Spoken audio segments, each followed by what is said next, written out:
Sejam muito bem-vindos, anti-alunos, anti-ouvintes, anti-qualquer coisa, a mais um podcast da Anti-Escola. E para variar, os que eu participo são os melhores, estão também hoje, porque tem a grande Josi aqui com a gente. Richard já vai apresentar ela. E aproveitando, e aí, Richard, tudo bem? Olá, pessoal! Estamos aqui. Bom dia, boa tarde ou boa noite, dependendo do horário que você está ouvindo esse podcast. E eu só discordo do Thiago, porque nem todos os podcasts que ele gravou eu estava junto. Então, sabe, tem vários podcasts que foram melhores, mas certamente com essa dupla você não está perdendo nada. Ainda mais hoje que a gente tem uma convidada super especial, uma anti-aluna que veio aqui conosco para compartilhar sua história, suas aprendizagens.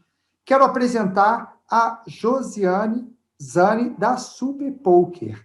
Josi, muito obrigado por estar aqui conosco. Satisfação, galera. Nossa, que privilégio e que responsa, hein? Feliz demais de estar aqui com vocês e fiquei feliz em saber que são vocês dois que estão aqui na entrevista, lá no conteúdo, no nosso bate-papo. Muito obrigada, simbora. Não, fiz questão de estar aqui, né? Conheço a Josi de outros mercados, né? Literalmente. Para quem não sabe, eu já fui jogador de pôquer, então conheci muita gente no meio do pôquer, e dentre eles tive a felicidade de conhecer a Josi aí, e muito legal bater esse papo. Josi, Não, começar o com Thiago até, para quem está assistindo, quem consegue ver, o Thiago até arrumou o cabelo até hoje. isso eu nunca tinha feito, não. É. Foi Eu não metade da sou... minha. Ô, Thiago, mas você foi jogador profissional também ou não? Foi 3 anos, 2009 a 2011. Quem quiser. Na verdade, não pode chamar de profissional, porque profissional é quando o cara ganha dinheiro. O Thiago só perdeu. Então, vamos deixar esse assunto para o meu podcast? Vamos para o que importa. Eu quero te entrevistar, hein? No seu podcast, eu quero estar lá, para saber o que você aprontou nesses 3 anos de... Então, o que acontece em Vegas fica em Vegas. Vamos deixar isso para lá, que tem muita história. Mas, Josi, começar com uma perguntinha simples, e aí acho que é legal você trazer a sua história. Como que é empreender com pôquer? Né? Nas novelas, as pessoas falam que perde-se fazenda, né? Famílias foram destruídas por causa do pôquer. A gente já vê essas histórias todos os dias aí, né? Nas novelas e tal. Como é que é empreender como empresa de pôquer? Fala um pouquinho da sua empresa e o sentimento, como é que as pessoas comentam sobre isso? E Cara, pode até falar, antes disso, José, até como que você entrou no poker, para a gente entender como foi essa história. show. Essa é a maior falácia que se existe no meio do pôquer, né? O pôquer, ele é uma atividade que foi proibida no Brasil na década de 50, então, junto com os jogos de azar, né? No Brasil tinha cassino naquela época e o pôquer acontecia dentro de cassino e desde então, depois da proibição, o pôquer passou a ser uma atividade de jogo de azar, né? Vamos dizer assim. E a indústria, né, acho que praticamente assim, em uma década de trabalho que eu tenho dedicado ao pôquer, a indústria, o meu principal trabalho foi contar uma história e tirar o pôquer dessa zona abafada, dessa zona assim, o submundo do jogo, onde as pessoas ficam lá bebendo, fumando loucamente, perdendo fazenda, jogando a chave do carro em cima da mesa, pá. Mas, além disso, assim, se alguém perde um carro no poker, tem alguém que ganhou, né? Ainda tem isso, mas nós vamos deixar para outra conversa. Mas o meu trabalho com o mercado de poker brasileiro foi resgatar a atividade de pôquer como uma atividade de um esporte de habilidade mental.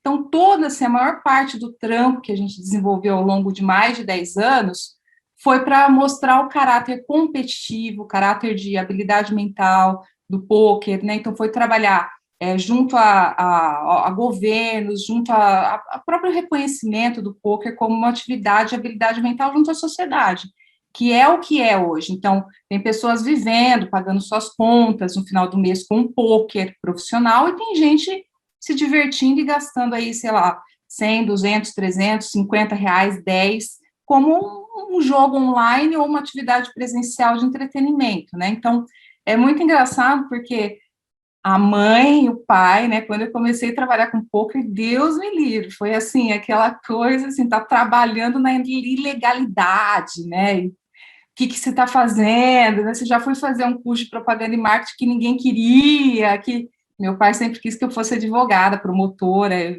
né, cacete a quatro, graças a Deus eu não fui para esse lado. Mas pode falar palavrão, né, gente? Tá liberado? Tá. Pode, porque se a É, pessoa se ofender com palavrão, não é perfil para ouvir esse podcast. Não é o cara que e a a gente gente é do quer. Rio, então foda-se. Manda falar. Tá bom, porque, né, também não dá para dissociar muito. E aí, assim, aí meus pais ficaram desesperados também na época, né, porque era muita indefinição. Inclusive, assim, eu nunca fui jogadora de pôquer. Eu vim para a indústria, inclusive, no momento em que precisava de profissionalização. Porque até então, os profissionais que trabalhavam com a indústria de pôquer, eles vinham do jogo. E aí faltavam habilidades técnicas, né? Então, por exemplo, o jornalista vinha, tem que ser necessariamente uma pessoa que gosta de pôquer. Então, a gente perdia muita gente na indústria para o jogo, inclusive, né? Então, era quase que assim a gente não sabia o que alimentava o quê. Se a gente precisava realmente de quem gostasse de pôquer muito, e aí, com isso, eu entendi indústria, e com isso podia exercer as atividades de administração, financeiro e tal, conteúdo, redes sociais, mas aí, num determinado momento, essa pessoa era fisgada pelo jogo, porque o jogo é apaixonante. Então, aí a pessoa ficava até tarde no jogo, às vezes ganhando o torneio, faltava no trabalho no dia seguinte, um caos, né?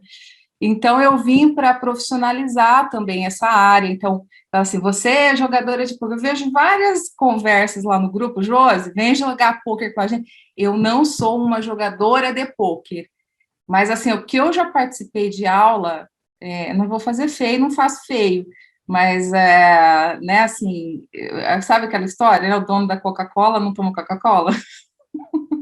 Não é muito por aí, mas é mais ou menos É isso. o Cristiano Ronaldo que diga, né? De não beber Coca-Cola. Por Mas, quê?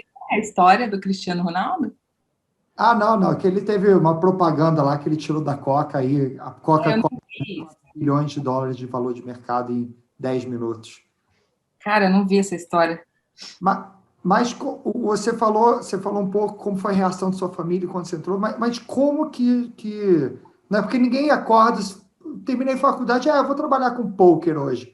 Como que foi isso? Comigo foi assim, mas eu vou deixar o Josi responder. Eu literalmente acordei e falei, vou virar jogador. Não, jogador sim, só que você não tô falando profissional mesmo Ah, da sim, área. é verdade.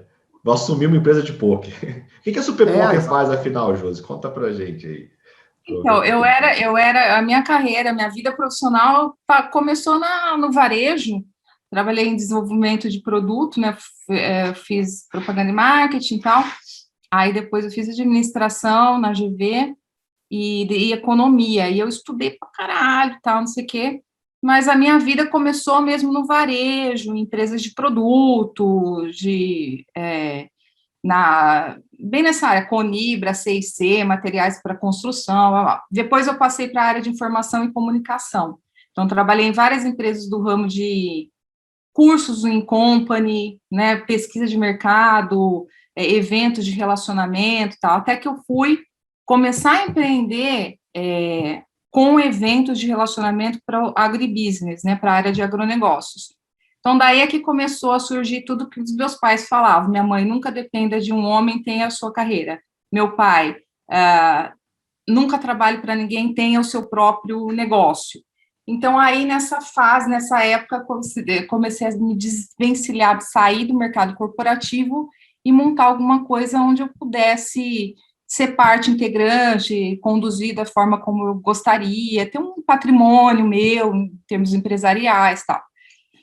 E aí deu tudo errado, não foi bom, a gente teve vários problemas societários nessa empresa de eventos em agronegócio, e aí eu saí, e o Ari, eu já estava num relacionamento com o Ari, para quem não conhece, é o Ari Aguiar, ele trabalha na ESPN e é narrador de esportes. E na época, ele estava fazendo transmissão, né, narração de pôquer na ESPN, foi logo que começou, assim, todo o conteúdo de pôquer na ESPN. E ele fazia com o André Akari, que é até hoje o principal embaixador do pôquer no Brasil, e eles dois faziam juntos. E aí o André Akari tinha, já naquela época, uma empresa que estava começando de conteúdo para pôquer. O que tinha lá? Programas. Vocês imaginam, assim, 2009, 2010, onde a internet não runava do jeito que a gente tem banda larga acessível hoje, mas ele já estava começando a fazer alguns conteúdos em vídeo, e streaming de pôquer e tudo mais. E a empresa, ele precisava de alguém que pudesse tocar a parte comercial, administrativa e tal. E dali, nós fomos jantar, e foi mais ou menos assim. Eu fui dormir num dia numa área de agronegócio, e acordei no outro dia no pôquer.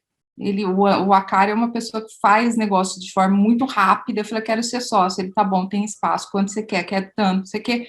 Assim, a conversa durou pouquíssimo tempo, e eu estava dentro de uma hora para outra, e fechei o meu negócio com os outros sócios, e parti para o pôquer, enfim. Ô, Josi, só para a gente voltar para a história, mas tem um ponto que eu acho que pode ser relevante para os anti-ouvintes. Você falou das questões societárias que fizeram terminar uma empresa. Quais foram os pontos que você vê, assim, que para uma sociedade dar certo, e o que foi assim, que falou, cara, realmente não dá para ter sócio dessa maneira? Ou seja, quando é que você percebeu essa questão? Primeiro, a coisa que mais pegou foi o sócio sem trabalho, para mim, no meu modelo de concepção de negócio e vida, não funciona. Então, assim, quando a gente está começando, quando eu estava começando, eu imaginava que todo mundo fosse trabalhar. Então, se nós estávamos em 2, 3, 4 sócios, e a empresa dependia da manpower dos sócios, todos deveriam trabalhar. E isso não aconteceu, né? Então, o que eu tirei de relevante dessa sociedade que não deu certo foi isso, assim, tudo bem ter um sócio investidor, nada contra, e agora nos negócios que a gente tem hoje, nós trabalhamos com sócio investidor, beleza, a pessoa fica na casa dela, não enche o saco, literalmente, tem uma distribuição de dividendos no final do ano, e a vida, né, do dia a dia da empresa é feita entre os sócios que trabalham, prolabores, decisões, tal, tudo certinho. Então, a minha primeira experiência foi essa, ter sócio que não trabalha e que fica falando, me use a minha experiência, use o meu nome, né? Eu estava com uma pessoa que tinha bastante nome no mercado, só que nós tivemos desavenças nessa área da dedicação ao trabalho. Ou seja, você nunca seria sócia do Thiago, porque ele não trabalha. Então, o Thiago não trabalha, já não daria certo. Só eu pensar duas vezes, porque, né, a coisa é complicada. Isso é lenda. Já viu, né? Teve uma semana que eu trabalhei 3 horas, então isso é lenda. Então... É verdade, está começando, né? Mas voltando, então você fechou lá com a Kari, começou a contar mais um pouquinho aí dessa história. Então, aí assim, vida louca, né? A gente estava lá numa casa que era um estúdio na zona leste de São Paulo e tal, e a coisa foi caminhando. A gente era um mercado muito difícil ainda, embrionário, assim, super embrionário, e a gente começou a fazer conteúdo em vídeo, e conteúdo forte, assim, alguns programas diários, a pessoa ficar ao vivo, trazendo, né, profissionais para ficar ao vivo falando, tinha um curso, tinha uma coisa muito legal que a gente ia na casa, a gente abria uma enquete, uma espécie de uma seleção na internet, para quem quisesse colocar o seu home game para ser visitado pela equipe da TV Poker Pro na época, né, que o Akari, o profissional, o Vitão, profissionais que são conhecidos no mercado, e aí a gente selecionava e só combinava com o dono da casa. O resto do home game, home game, gente, para quem não sabe, é quem joga pôquer na sua casa, né, com os seus amigos. Isso é um home game de pôquer. E aí os outros não sabiam que a gente ia visitar. Então, a gente chegava lá na casa da pessoa, de surpresa, e de repente apareceu o André Akari na casa da pessoa. A pessoa... os participantes, tipo, piravam, assim. Então, eram projetos que traziam uma carga emocional, uma carga de diversão muito grande. Bom, mas aí a gente viu o que a gente precisava de mais receita, e a captação era muito ruim, porque as empresas não investiam em poker por ser, entre aspas, não legalizado, então, vários problemas de compliance, as agências, a gente batia na porta, muito legal, tal, mas compliance e tal. Então, a gente decidiu fazer uma junção com uma outra empresa, que era o Super Poker, que a gente não era bem concorrente, assim, mas era uma empresa, assim, Super Poker trabalhava muito com portal de notícia e revista, e a gente tinha a parte de vídeos muito forte, então, nós fizemos uma fusão, na época, com os dois grandes assets dentro do poker naquele momento, né, que era o Igor Federal, que é a pessoa à frente do Super Poker, e de todo o mercado e abertura do mercado em termos legais, assim, e o André Acari, que na época era um embaixador, assim, de poker no Brasil na parte técnica, né, do jogo.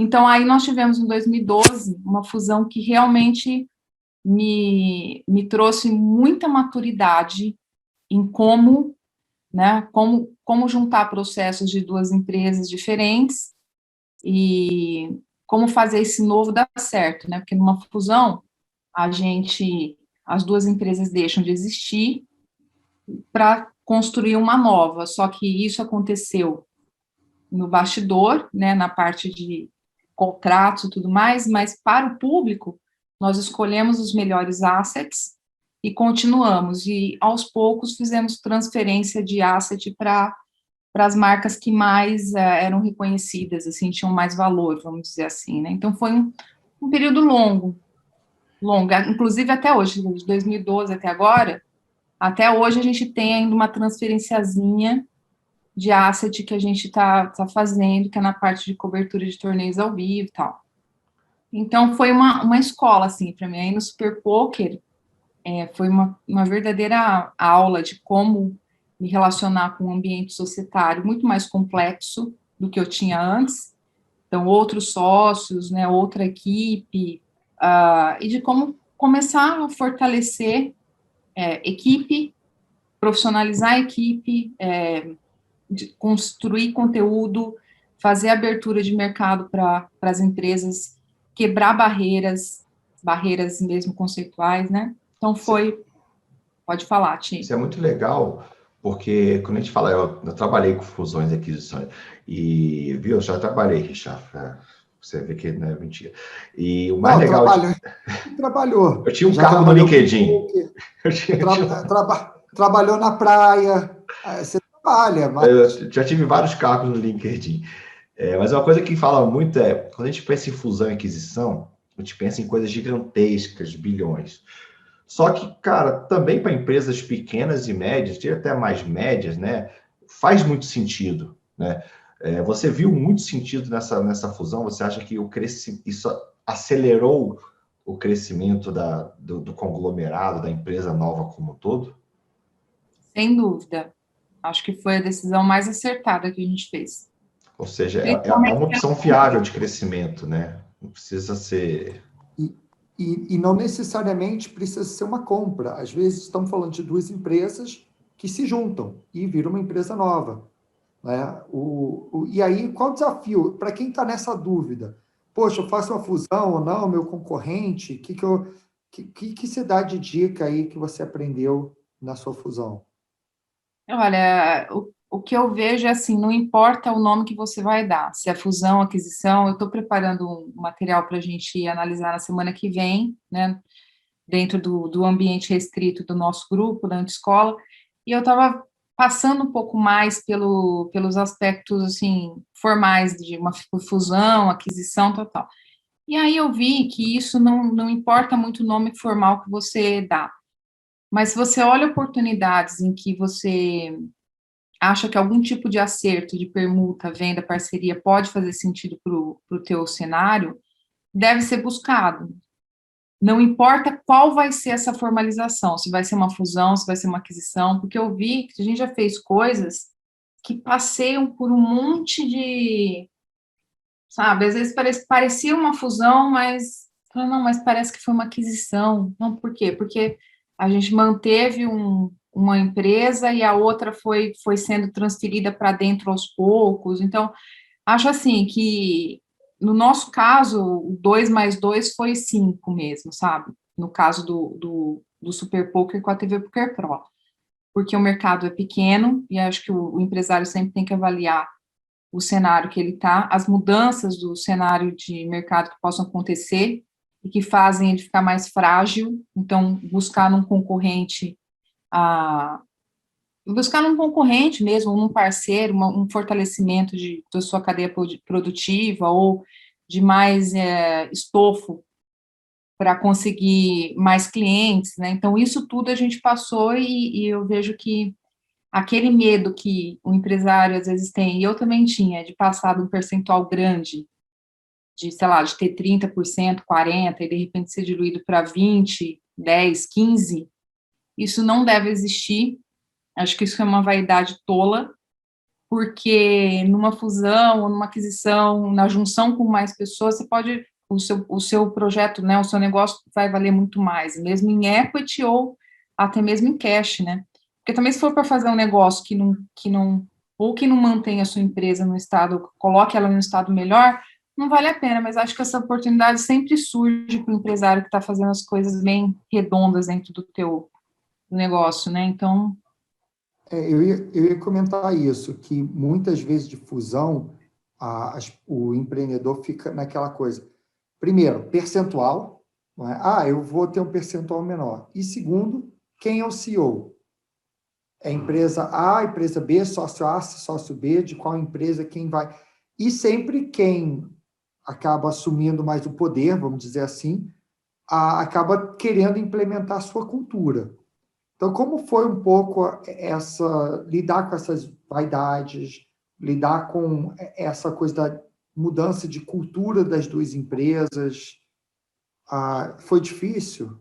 Foi difícil, sim. Não vou falar que foi fácil, mas a gente teve uma vantagem que um dos sócios, ele já estava meio que de saída do Brasil, então ele estava focando em outros negócios, então meio que quem ficou ali no dia a dia da empresa conseguiu colocar uma cultura, mas sim, já tivemos muitas discussões bizarras, assim, societárias de condução da empresa, o que fazer, a ponto de, assim, sair pau, briga, no outro dia tá todo mundo amigo de novo, mas eu acho que, assim, no final das contas, um prevalece. Eu acho difícil ter um lugar onde você vai fazer um mix, sabe? Eu não participei disso ainda, assim, não tive experiência de lugares onde, vamos fazer um mix? Então aqui você cuida. Eu acho que no final das contas, eu não sei você, Richard, que você acompanhou, mas me parece que a cultura de uma delas acaba sendo predominante. Eu já participei de algumas também, até acompanhei concorrentes. Teve um concorrente meu que não conseguiu decidir e botou 2 CEOs, co-CEO. Não deu certo. Não consegui ver isso dar certo. Eu vejo que, de fato, e quem for o melhor líder, na minha visão, que tem que dominar.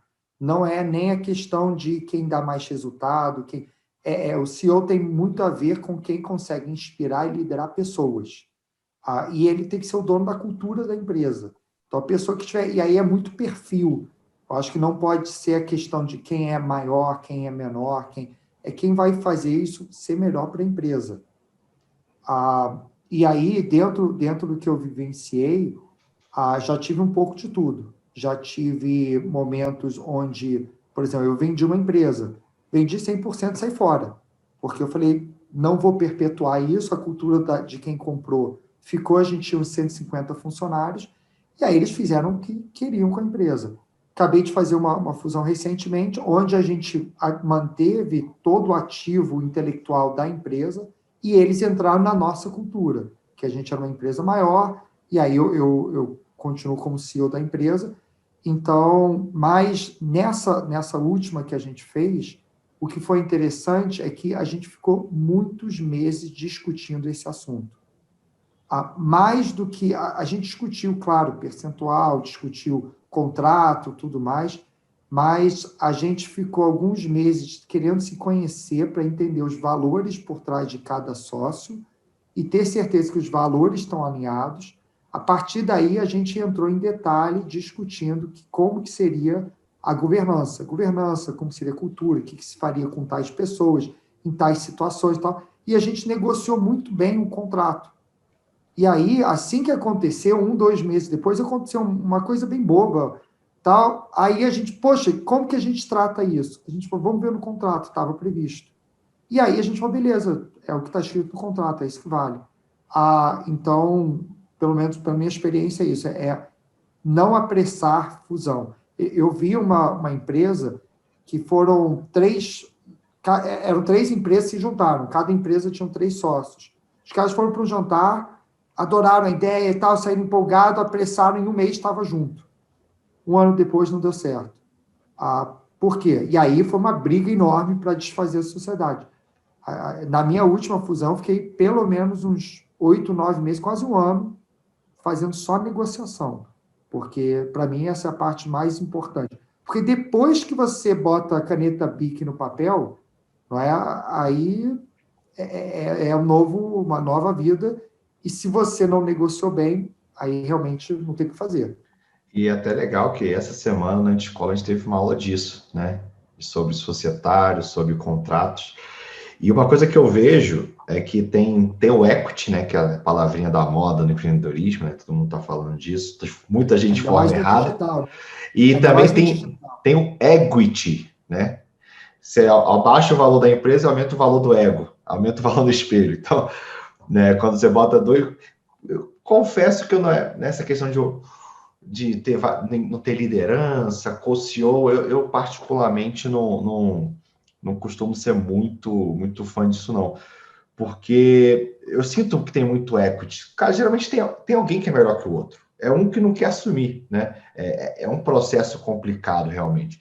Tanto na escola a gente tem uma briga, ninguém quer ser CEO, só que só tem conselheiro, só tem ninguém que trabalha lá. Então, a gente tem essa briga lá, quem quer ser, a gente fica apontando, não, o Richard é melhor CEO, não, é o Taioba, não, é o Nilson. Enfim, ninguém quer a cadeira. Então, acho que é lá o contrário. Por isso que dá certo. Por isso que dá certo. Mas, Josi... Thiago, a gente podia contratar um estagiário para ser CEO, né? Eu já fiz isso também, funciona. Estou me expondo todo dia aqui da minha Instagram. Mas, Josi, então vamos lá. Teve a fusão. Acho que você ainda não falou muito bem. O que é o Super Poker hoje? Como é que ele está crescendo? O que ele faz? Fala um pouquinho aí da operação, dos desafios do dia a dia, que deve ser fácil, né? Tocar um site, molezinha, né? A mídia aí. Ainda mais mídia online, né? Nossa, mídia online e mídia revista, né? O Super Poker é um grupo de mídia. Nós temos uma revista, a revista mais antiga do poker no Brasil, acho que na América Latina, no mundo, não sei, é nicho. Então, para todo mundo saber, é um mercado de nicho. Nós somos talvez o segundo maior site de poker, de notícias de poker do mundo. O primeiro é um site internacional que chama Poker News, onde todo mundo vai. Então, nós fazemos notícias diárias sobre o universo do poker, né? Então, em quais formatos nós distribuímos esse conteúdo? Notícia escrita, redes sociais, vídeos no YouTube, streaming ao vivo, né? E a própria revista escrita mesmo, a própria editora vai lá, a gente escreve, imprime, que é uma coisa que dá prejuízo, né? Então, ela entra no rolo da bonificação, assim, a revista hoje em dia, e a gente tem todos os problemas que uma mídia tradicional hoje enfrenta, né? Uma pulverização de informação que, por todos os lados, assim, a receita do online que cresce, mas, ao mesmo tempo, a gente cai numa briga de performance com Google e com Facebook e Instagram, né? Então, todo mundo que vem investir em mídia no Super Poker olha e fala, mas meu clique ali no Google custa menos, por que eu vou colocar o dinheiro no Super Poker? Então, assim, a gente faz todo esse movimento, olha, você não está ganhando só clique, a gente vende um pacote de credibilidade no mercado brasileiro. Então, as empresas que nos procuram, Nós vivemos de patrocínio, esse é o nosso modelo de negócio, né? As empresas e as plataformas de pôquer internacional vêm, falam, olha, onde é que eu coloco um lugar onde eu vou conseguir acessar o público sem dispersão? Ah, é lá no Super Poker. E o que eles entregam? Ah, eles não entregam clique, eles entregam um pacote de credibilidade, de construção de histórias, de marketing de conteúdo, que vão fazer você se posicionar assim, assim, assado, no mercado brasileiro de pôquer. Então, esse é o negócio do Super Poker, hoje. E eu participo também de um evento que chama Masterminds Poker Festival, que é um evento para celebrar assim, o poker como um esporte de habilidade mental. Ele é totalmente diferente dos eventos de poker que existem, né? Não tem a ver com o grupo Super Poker em si, mas alguns sócios eles são comuns, né? Esse evento também está lá desde 2012, a gente faz 2 edições por ano. É um festival, uma grande festa, tem música, tem xadrez, outros tipos de esportes, tem games, então é uma celebração do pôquer e tem, obviamente, os torneios de pôquer ali também. E de uma agência também de viagem, né? Você falou que é o Super Poker. O Super Poker é esse grupo de mídia, então, mas eu tenho uma atuação também no jogo, com o Masterminds, e numa agência de viagem que faz, que leva o pessoal para jogar pôquer nos destinos onde tem o Campeonato Brasileiro de Pôquer no Brasil e no mundo. Só uma diferenciação, né, que no mercado digital os masterminds são, né, grupos de empreendedores que se encontram. Já participei lá, é mais um evento de pôquer mesmo, é um torneio, né, que tem, na verdade, tem vários torneios ao mesmo tempo que acontecem, né, em vários dias, na verdade, e em volta disso, mostrando que não é um esporte, não é um jogo de azar, é um esporte da mente, né? Então traz paralelos com o xadrez, com a música, com a arte, né? Só para fazer essa diferenciação, mas é muito legal. Já participei, inclusive, é muito sou suspeito, né? Mas é muito bom. E esse ponto é muito interessante, Josi. Você comentou, mas o meu clique é mais barato. E a gente aqui no mercado digital, a gente vê muito isso, né? Tem o funilzinho lá, que tem o CAC, que é o custo de aquisição de cliente, tem o CPL, que é o custo por lead, tem um custo por clique. Mas no final do dia, o que importa é o seu CAC, né? O quanto que você gastou para fazer uma venda, para fazer uma conversão, depende do seu objetivo. E muitos empreendedores, eles se perdem no funil das métricas iniciais, né? Fica muito focado no clique, só que você está pagando 5 no clique, mas está pagando 10 na venda, é melhor do que pagar 1 no clique e 20 na venda. Mas nem sempre isso é claro. E aí, você falou de segmentação. Fala um pouquinho disso. Como é que vocês conseguiram segmentar um público com qualidade? Como é que você conseguiu ser essa referência de cobrar mais caro que o Google no clique e mesmo assim as pessoas pagarem? Construindo conteúdo mesmo. Todo o nosso trampo foi em cima de conteúdo de qualidade. Então, todo mundo que está ali, sei lá, 100 mil pessoas que acessam o Super Poker mensalmente, elas são jogadoras de pôquer, né? Então, elas consomem pôquer diariamente, praticamente. Então, fazer esse trabalho de trazer notícia, de mostrar essa pessoa dentro do nosso portal, a gente fez também um fortalecimento de comunidade dentro do Super Poker. A gente não só fala dos profissionais, mas também se o Thiago for lá, a gente tem uma linha de corte, se você, Thiago, ganhar um torneio de $3.500 hoje, amanhã você está dentro do nosso portal, porque a gente faz... Acho que eu apareci, que eu cravei lá um de $70 mil, eu lembro que eu apareci na mídia, devo estar lá, Disgué, procure. Vou procurar você. Então, a gente faz com que as pessoas do poker se vejam lá dentro do nosso portal. Então, com isso, um manda para o outro, você deve ter mandado para sua mãe, se a sua mãe comemorou com você, para os seus amigos. Então, com isso, todo mundo tem vontade de aparecer no Super Poker. Eu acho que o maior ativo do Super Poker é ter criado esse desejo de uma pessoa comum estar lá. Então, quem consome a gente tem, por exemplo, um tempo mínimo de permanência nos nossos streams, que é de 40 minutos de vídeo completo em streaming. É muito alto. Então, para os nossos clientes, a gente vende esse tipo de entrega muito especial, muito refinada, assim. Então, se você quiser me comparar com um clique no Google, do Facebook, sai daqui. Tipo, não, você não é meu cliente, entendeu? De jeito nenhum. Eu vou conquistar, conversar todo dia com esses 100 mil e mostrar a sua marca para eles, entendeu? E isso é verdade, eu lembrei agora, acho que não sei se é um e-mail, mas tinha uma parte que submeta seus resultados, não tem uma parte dessa. E eu adorava, né? Que você ganhava um torneiozinho, você aparecia lá realmente na mídia. Isso era muito legal.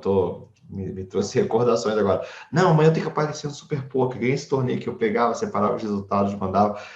E cria uma comunidade realmente muito forte, né? E eu lembro que eu acessava diariamente, várias vezes ao dia, porque você quer ver seus amigos também ganhando, você quer ver os resultados, aquilo te dá motivação. Então, realmente, é um clique diferenciado, né? É uma pessoa que está muito interessada no jogo. Tiago, pesquisei aqui, cara. Desculpa, você não ganhou torneio nenhum, cara. Você fica inventando aí que ganhou torneio só para Peraí, ganhar. cara. Tô brincando. Agora eu vou ter que resgatar essa aqui, ó. Resgate. Tem uma coisa também que é bem complexa, que é assim que a galera do e-commerce do infoproduto experimenta isso em alguns segmentos, né? Mas quem entra no mercado de jogos, de poker, de betting no Brasil, não consegue comprar anúncio com muita facilidade. Consegue, mas vive em meios aos bans, tal. Por quê? Porque no Brasil não é permitido fazer anúncio de jogos de azar. E como o pôquer ainda está nessa categoria, ele já não é, já foi descriminalizado, assim como as apostas esportivas. Mas como não há uma regulamentação, o governo não recolhe imposto dessa atividade, não existe regras ainda de mercado, o Google e o Facebook entendem que isso é jogo de azar. Então, uma empresa que decide entrar no mercado brasileiro, ele está indo lá para a camisa do Corinthians, para a camisa do Palmeiras, para a camisa do Cruzeiro, os estádios, mas na internet, ele tem que fazer alguns hacks para conseguir anunciar. Então, o Super Poker se apresenta como uma alternativa muito assertiva, quando você tem um cenário de restrição. Deixa eu até mostrar aqui, Josi, olha só, achei aqui, ó. Olha lá, para quem está aqui no YouTube, Disgué foi terceiro e ganhou $4 mil. Sabia que não era 70. Sabia que não era 70. Não, eu queria 70, só provar. Mas eu teve de 70, é o que está aqui. E ainda era colunista da Flop, falava sobre investimentos financeiros aqui, ó. Na próxima edição da Flop, é a vez do carioca Thiago Guedes, o Disgué, dica sobre investimentos financeiros. E dizem por aí que eu não trabalho, tá? Tenho provas da mídia do meu trabalho árduo. Isso é fake news. Isso é fake news. Não, o Super Poker jamais permitiria uma fake news, né, Júlio? Não, mas quase que o Thiago não cai na régua, viu? Porque você estaria abaixo da régua. Que bom que foi 4. Mas, Josi, você falou uma coisa que é interessante, que do mundo digital as pessoas ignoram. E o que você está falando na prática chama-se branding. Né? Você vende uma experiência da marca para o cliente. E muitos empreendedores digitais ignoram isso. Só olham clique, só olham custo de CAC, tá? O custo do anúncio, etc., mas nunca sai construindo um branding, uma marca. Isso tem muito a ver com relacionamento, com criar autoridade. E você oferece isso, essa autoridade, essa notoriedade dentro do nicho específico. Que muitas vezes, no fundo, isso tudo faz o que o Thiago falou, reduzir CAC, não é? O branding reduz CAC. Então, para quem só olha para clique, né, existem outras formas de vender. Legal. Você pode reduzir o custo do tráfego ou melhorar o seu produto, né? Você pode cobrar mais caro e mesmo assim ainda ser melhor. Eu acho que a ideia do Super Poker é essa. Você cobra mais caro no clique, porque você sabe que você entrega muito mais do que o Google, que vai espalhar pelo algoritmo. Posso fazer uma pergunta? Então, eu sei que a entrevistada sou eu, mas deixa eu fazer uma pergunta. Mas, porque eu não sou do infoproduto, e, aliás, galera, para quem está na escola, mesmo não sendo do infoproduto, o que eu aprendo ali serve para projetos mil, assim, do meu dia a dia. Nossa, são muitos insights que melhoram entregas reais que a gente tem dentro do Super Poker por meio do que acontece ali. No CAC, o branding nunca entra no CAC, é isso? Entra. Gastos de marketing que uma empresa faça. São todos os gastos de marketing e vendas, mesmo que indiretos, eles entram no CAC. Até um paralelo com coincide com o que o Richard falou, porque torna o CAC mais barato, o branding torna o CAC, entendi. É que você aumenta a conversão. Se você tem uma conversão de 1%, vamos dizer lá, vou criar o Great Poker hoje. Minha conversão vai ser muito menor de anunciante do que a sua. Então, toda a história que você construiu, todo o brand que você construiu, aumenta a conversão e aumenta o seu preço. Se eu vou começar um site amanhã, o Great Poker, eu vou ter que ter uma conversão menor, porque ninguém vai me conhecer, não tem um brand, um histórico, e vou ter que cobrar um clique menor. Você vai falar, não, eu vou pro Super Poker. Lá eu sei que eu vou ter resultado. Entendi. Então, todo investimento em marketing e vendas, ele entra pro custo do CAC. E até falando do infoprodutor, eles esquecem de colocar o custo da mídia orgânica deles no CAC. Você tem uma equipe de YouTube, aquilo é custo de CAC. Está produzindo conteúdo para gerar lead, para gerar cliente. Perfeito, agora ficou claro. E você comentou aí um pouco da antescola, eu queria que você até explorasse um pouco isso. Que você que não é... Você é do mundo digital? Porque você é mídia online, mas você não é infoprodutor, não é e-commerce, você não é shipping, não vende cápsula. Você é da área de mídia, de entretenimento, vamos dizer. O que você tem conseguido extrair da antescola? Cara, eu desconheço um ambiente onde as pessoas podem trocar ideia, e um ambiente desprovido de vaidade, e onde as pessoas se ajudam acima de qualquer, assim, acima do seu próprio dia a dia, né? Então, eu não conheço nenhum lugar onde empresários possam se encontrar para trocar conhecimento diário, ou dicas diárias, ou alguém está num apuro de uma questão prática da sua vida profissional, da sua vida empresarial ali. Então, esse ambiente de troca, para mim, é muito legal, mesmo que às vezes eu fico no grupo e não agradeço alguma coisa, mas dicas de softwares, de gestão, que eu peguei.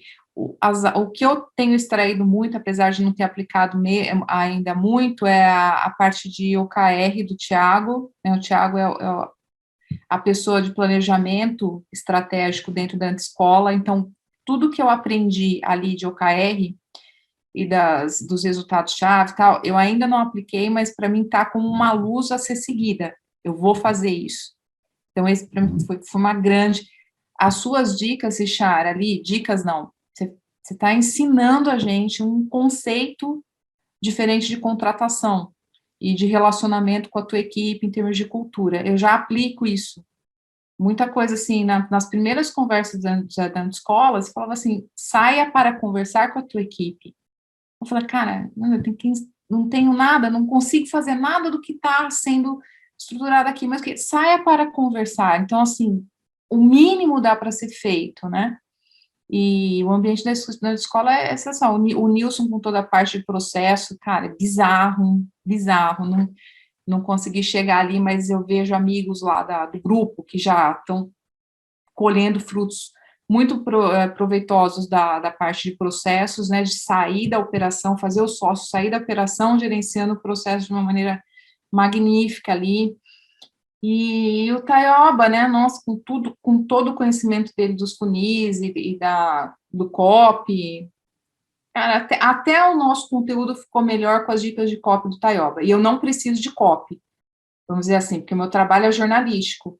Mas, assim, até a conversa nossa com as redes sociais melhorou só com pequenas dicas de copy que o Taioba, que eu consegui pegar. Ele deu muitas, né, que eu consegui pegar com ele. Então, é sensacional. Eu desconheço um ambiente mais produtivo do que a escola. Não tinha participado de nada como que está acontecendo agora, a troca de informação diária que a gente tem ali. Sensacional. Só tenho a agradecer. E tem uma outra coisa.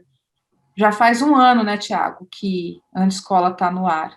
Então, na época que a pandemia começou a apertar, o convite do Tiago naquele projeto embrionário, que era um encontro semanal, fez muita diferença num momento de instabilidade completa, né, do mercado geral, né? O negócio estava saindo para se descortinar, assim, que o e-commerce e os infos iam explodir tanto assim. mas havia uma certa solidão ali, do meu lado, estar com as pessoas que o Tiago reuniu naquele grupo inicial ali, no início da pandemia, é uma coisa assim, ultrapassa um pouco os limites do profissional, entendeu? Porque tem um contexto forte pessoal, né, estava todo mundo meio doido, e a gente se encontrava com, com um objetivo produtivo. Então, isso tem um valor pessoal muito grande. Então, se quem tiver também querendo vir para a escola achar que vai encontrar só as benesses técnicas e tudo mais, está muito enganado, né? As próprias ligas também têm um apelo emocional para não deixar o empresário tão só e tão à mercê de acontecimentos, assim, né? É uma companhia. Josi, você acabou de ser contratada pela Antiscola como nosso comercial. Bem-vinda. Obrigado aí pelas palavras. Ó, vou tirar o Taioba do copy da Antiscola. Ai, meu Deus, é tudo real, gente. É tudo real. Não, me pegava pensando, que bom que tem esse encontro com a galera hoje. Puta, que legal. Porque a coisa está tão zoada aqui, mas, né, é uma coordenação, organização do pensamento criativo, com um troço novo, para trocar ideia com outras pessoas que estão ou com mais dificuldade do que a gente, ou igual, ou melhor. Então, não tem preço. Tem, mas é barato. Muito. Legal, não, bacana. Assim, o Thiago, a gente é suspeito, óbvio, mas a gente fica muito feliz de ouvir isso, porque cada vez que você está falando, foram várias horas de troca para pensar exatamente para criar essa sensação. Então, a gente conseguiu estruturar isso dessa forma. Mas a gente já está chegando aqui no final do nosso podcast, e antes de encerrar, Josi, eu queria que você falasse um pouco sobre quando você olha para o futuro dos negócios, não falo do seu negócio em si, eu quero falar da Josi empreendedora, tá? Qual o desafio que você se coloca para si, não é? Tirando um pouco a sua empresa, o que você acha que você ainda tem que se desenvolver? Quais áreas que você acha que você está precisando crescer? Enfim. Bom, primeiro que eu acho que o meu futuro é sempre mais brilhante do que o meu passado. Eu não sou saudosista, eu não sou uma pessoa que tem saudade de coisas do passado, e eu nunca acho que eu tenho que ser recompensada por coisas que eu tenha feito no passado. Então, de forma que fazer negócio comigo é muito fácil, e conviver comigo eu acho que é muito fácil, os meus sócios podem dizer isso. Então, isso me dá muita satisfação, porque me tira muito peso e me faz colocar a cabeça em futuro de uma forma muito pragmática, gostosa, interessante, criativa. Então, assim, me desenvolver na área de digital era algo que eu queria, eu tinha desejo, Josi profissional, independente dos negócios que eu tenho, né? Então, o conhecimento mesmo aprofundado de marketing digital era uma coisa que estava no meu radar, e uma coisa que eu quero, eu gosto, e eu estou buscando isso na escola e com outros conhecimentos, né? Com outros conteúdos. E acho que é isso, assim, eu vejo que o meu futuro, eu tenho muita coisa ainda para fazer, e eu espero realizar junto a pessoas que eu gosto, que eu amo, isso para mim é importante, as minhas relações societárias hoje são incríveis, tenho sócios maravilhosos, gente com quem eu troco experiência pessoal também, então com eles ou com outros, eu quero continuar tendo esse brilho nos olhos de fazer coisas novas, né? Tem outras áreas que eu curto também, e não é segredo para nenhum deles, e no momento oportuno posso até compartilhar com vocês, tal, e muitos deles gostariam de ir comigo também para algumas novas empreitadas, mas é isso, tipo, futuro mais brilhante que passado, sempre. Legal, ótima lição, ótimo takeaway aí para a gente chegar aqui no fim do nosso episódio. Muito legal, queria agradecer, Josi, Thiago também agradecer, apesar que o Thiago não trabalhar, mas pelo menos 1 hora por semana ele tem que fazer o podcast, aí ele trabalha um pouco. Tiago, deixar você aí fazer as suas palavras aí de encerramento, depois a gente fala com a Josi. O trabalho não pode beber, né? Mas vamos lá. Josi, muito obrigado. Sei da sua correria aí, sei que o corre, como é que é? Quem vê não sei o que ela não vê corre, mas eu sei do seu corre, sei como é que é. Acho que é muito valioso ter você na escola, ter você como amiga, a gente já troca ideia há bastante tempo. E é muito legal ver alguém do poker empreendendo com mídia. Enfim, são várias coisas que eu gosto que se juntam ali no mesmo lugar. Acho que vocês fazem um trabalho incrível. E, cara, só agradecer muito aí pela troca de ideias, por todo o conhecimento que você passou aí pra gente. Show de bola. Vamos organizar, então, o poker, né?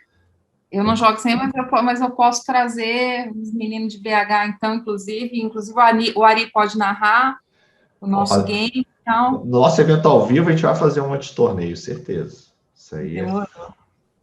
Só não vou botar muito alto, porque a gente já viu que o Thiago não é muito bom, né?